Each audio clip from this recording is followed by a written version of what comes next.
Hello my dear health seekers, Inga from Health Origins here. So today I'm super excited because I have this amazing recipe to share with you.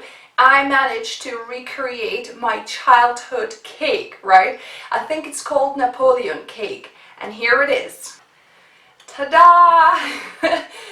I know it might not look much, it looks quite amateurish and a bit of a, not a professional cake, but this is not what I was going for. I was going for specifically amateurish, the way my mum, because she's not a cake baker, but she used to make this delicious, cake that is consisting of a lot of thin cake layers, and then with some kind of sour cream glazing in between layers and on top. And oh my goodness, the cake didn't used to look amazing, but it tasted fantastic. So I hope because this does not look fantastic, but I hope it tastes amazing. And I'll hopefully be able to give you a little taste test at the end, because this cake I'm taking to my vegan baking club. It's like anniversary. I think it's 4 years since the baking club is running, and we are doing a retro birthday party theme.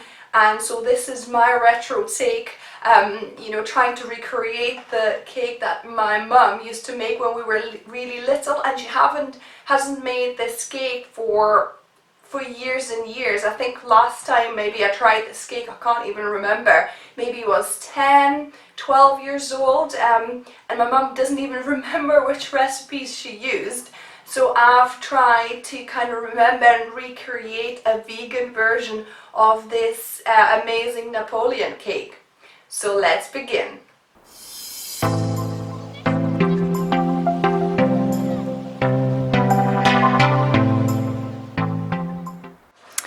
So this recipe I'm slightly adapting from the recipe from my bowl.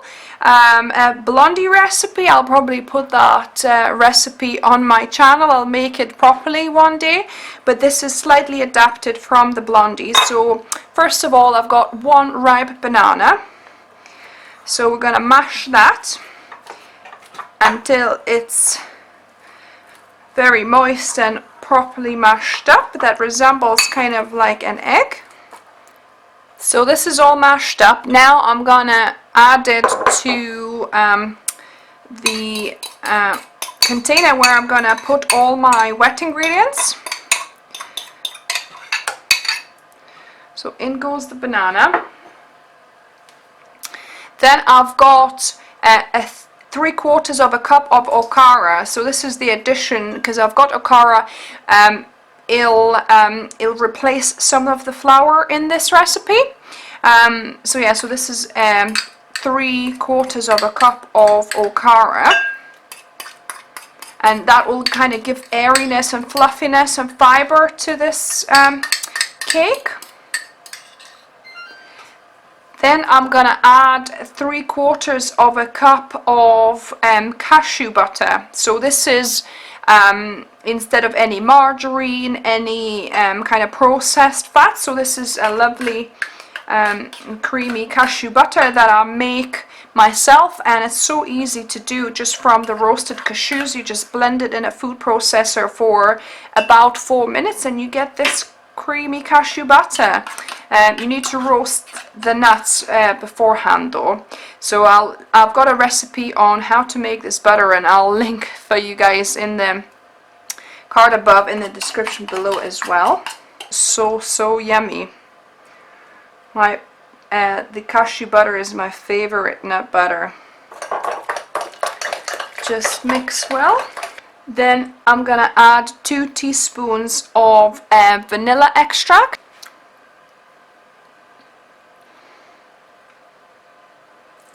So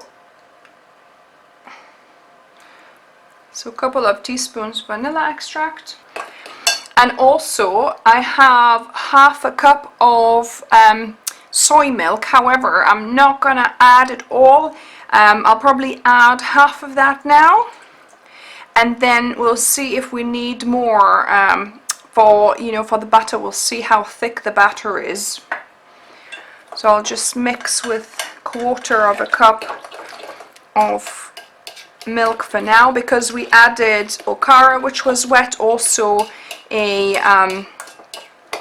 banana, which is also gives moisture to the batter. So we'll see how much more liquid we're gonna need. So you could use your handheld mixer here.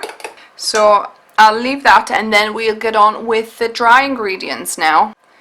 So for dry ingredients, I've got 3/4 cup of whole grain fine milled flour. So this one is Dove's. This is kind of made from softer wheat variety, so it's kind of almost like a pastry flour, but it's still whole grain. So 3/4 cup. You could also make it from gluten-free flour if you're gluten intolerant. Then I've got 3/4 cup of rapadura sugar. So this is like a unrefined cane sugar that I've kind of sifted through and broken up, because it gets quite, you know, clumps up quite easily. So I've tried to break that up a bit. Then we need 1/2 teaspoon of salt. So I'm gonna put 1/2 teaspoon Himalayan salt. And I'm gonna put 1 teaspoon of baking powder. So actually I'm gonna, probably a little bit too much. So yeah, I'm gonna sieve it just to make sure there's no big lumps, because you don't want any big lumps in your baking powder. And this is it. So this is the dry ingredients. So I'm gonna just combine it well, mix it well, and then we're gonna combine wet and dry ingredients together. So now this is nicely mixed.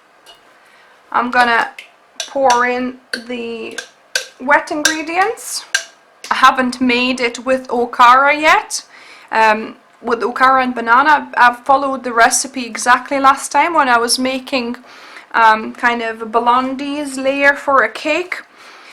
But I thought okara, I'll use it up, and I'll also kind of feels like it makes it lighter as well, so I thought that would be nice.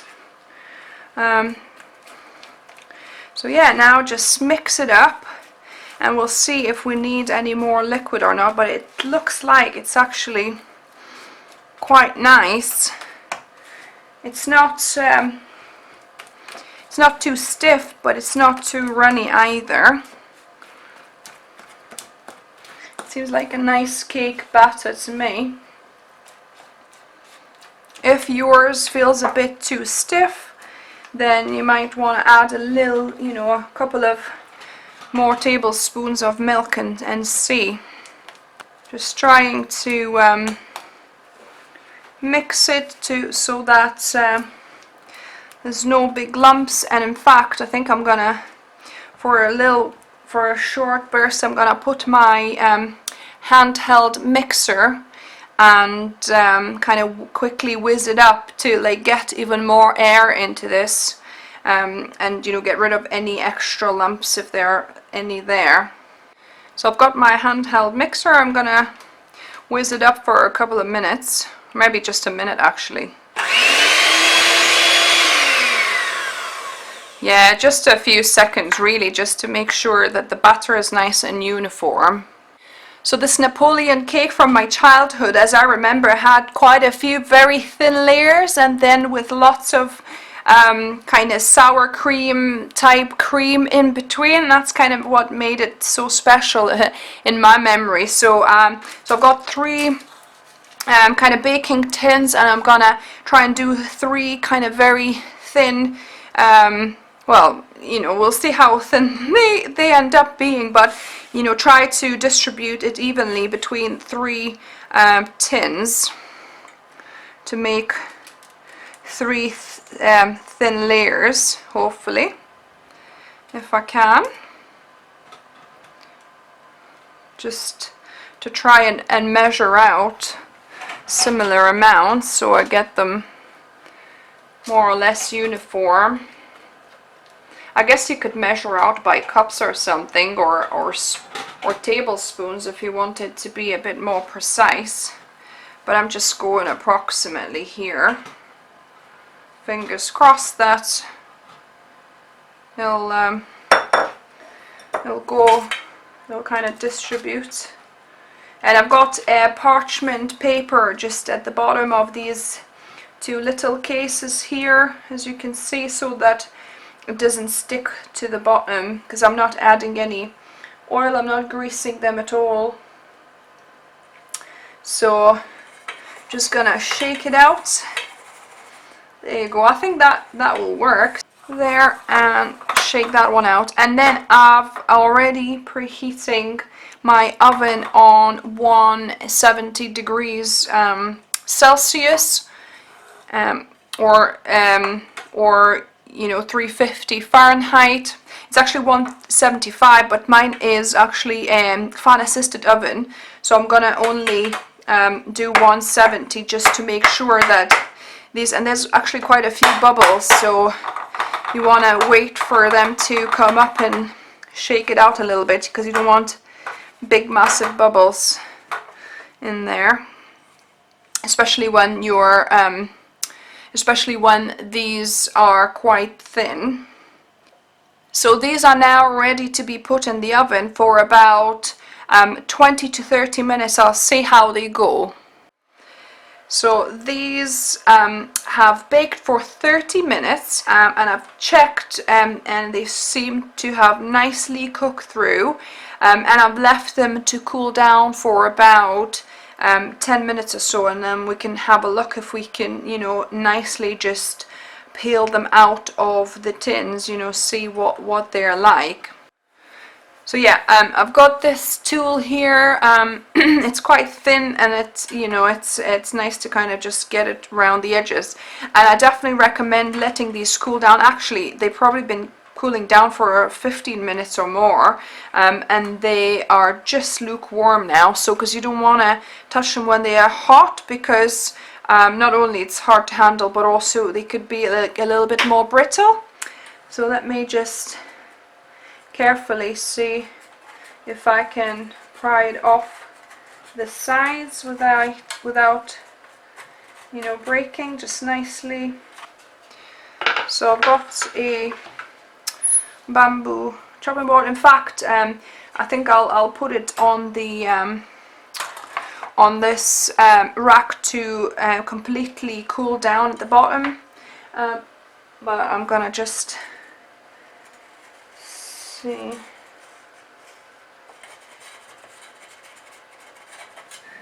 Yeah, so let's just pop it over carefully. Oh, and it's nicely come out of the tin. Wow, look at this, beautiful. See, it's really nice and thin, just like I remember from my mum's cakes. Perfect. So I'm gonna do the same to the other two now. Yeah, they turned out really great. So the okara really worked in this instance. So what I'm gonna do, I think I'm gonna, because I want this cake to be at least that kind of thickness, because that's how I remember it, I'm gonna do another batch and make another 3 of these. Now that we have our cake, the bases done, we need to make the best part, which is the cream for between the layers. So this is one portion of my cream cheese, which is soy yogurt strain. So that's about a cup and a quarter perhaps. And all I have here is just a pinch of salt, just a little pinch of salt, and then I've got 1/3 of a cup of maple syrup here. I might not need all of it, I'll probably put half of that now and blend and taste it and see if we need to add any more.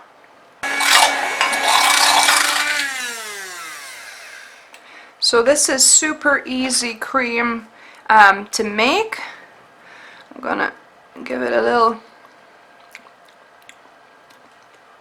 taste test. Yum. It's actually perfect. I don't want it any sweeter than that. So that's probably a quarter of a cup of maple syrup, or even a little bit less than that. You don't need a lot at all.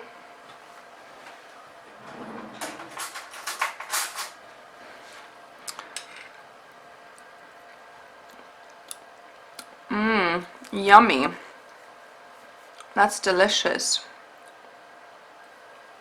Oh, and actually I forgot, I need to add some vanilla to this too. So I'll add 1 teaspoon of vanilla.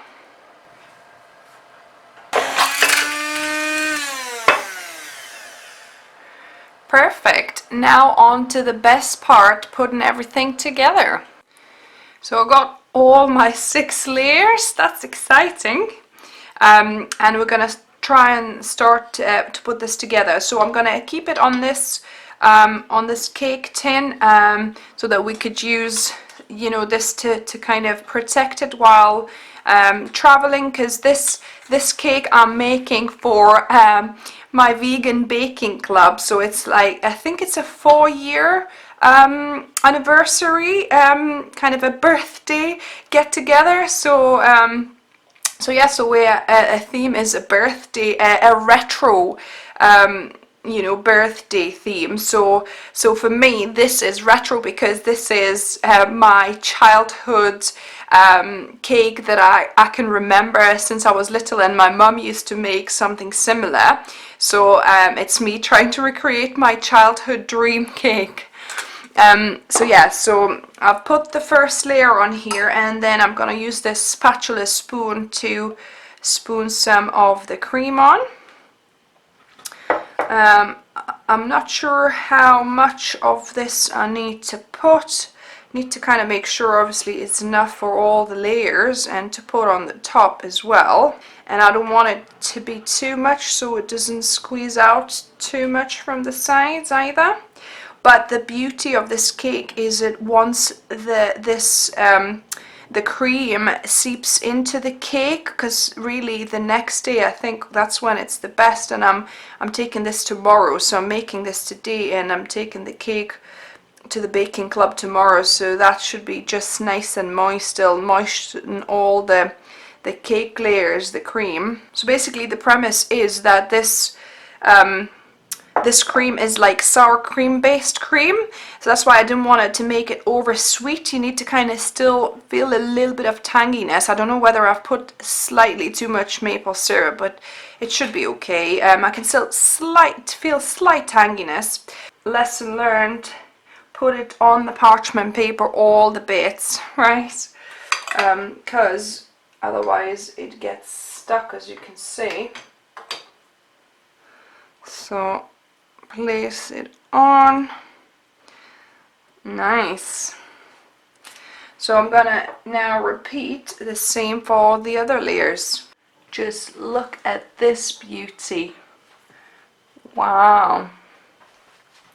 It's looking proper nice. It's quite tall as well. Oh, I'm really proud. I can't wait to taste what it tastes like.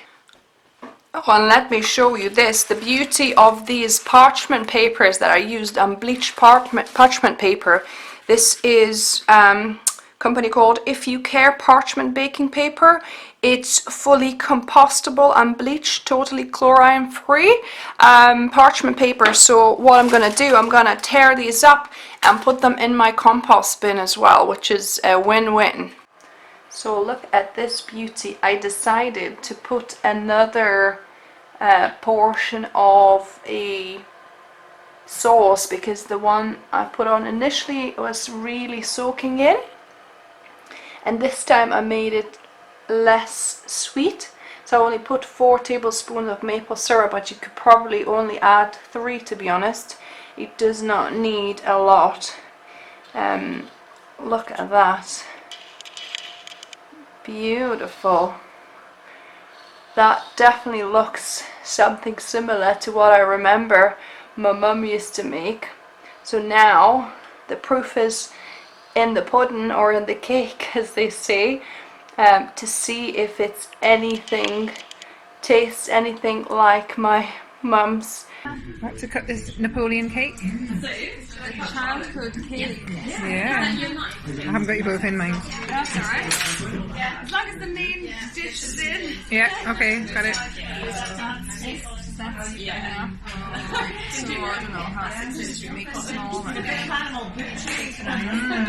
So let's Come on, come on. Oh, it looks really good, doesn't it? Oh, it's amazing, Inga. Oh wow, look at the layers there. OMG, I can't even begin to explain how full I feel. So this is after the baking club, and I kept a couple of little pieces of this cake, and I had some at the event at our vegan baking club, and yes, I enjoyed it. It's not quite exactly like my mum used to make, I don't think, but it is reminiscent a little bit of that, and the ladies in the baking club also enjoyed it, especially because this cake is not overly sweet, because we had quite a few cake bakes as well. You know, this baking club, because it was a birthday baking club, so we had, yes, quite a few cakes. And this cake is not as sweet, so it was kind of nice to break it up the other sweeter cakes with. And I can't bring myself to eat even another teaspoon of anything right now. I'm just fully bursting. I always tell myself that I'm not gonna overeat this baking club, but it's just impossible. 12 or even sometimes 14 of us bring the most delicious savory and sweet treats, and you know, we try to eat just a little bit of everything, but some dishes are just so delicious. I had 2 helpings of trifle, can you believe it? Vegan trifle, oh my goodness, it was so delicious. I'm so full, but yeah, so if you like this video, if you're gonna try and make this cake, let me know, give me a thumbs up, and if you're new here, welcome and subscribe for more videos on Wednesdays and Saturdays. And remember, food is fuel, so be mindful of what you put in the body, and don't overeat like I have. Until next time.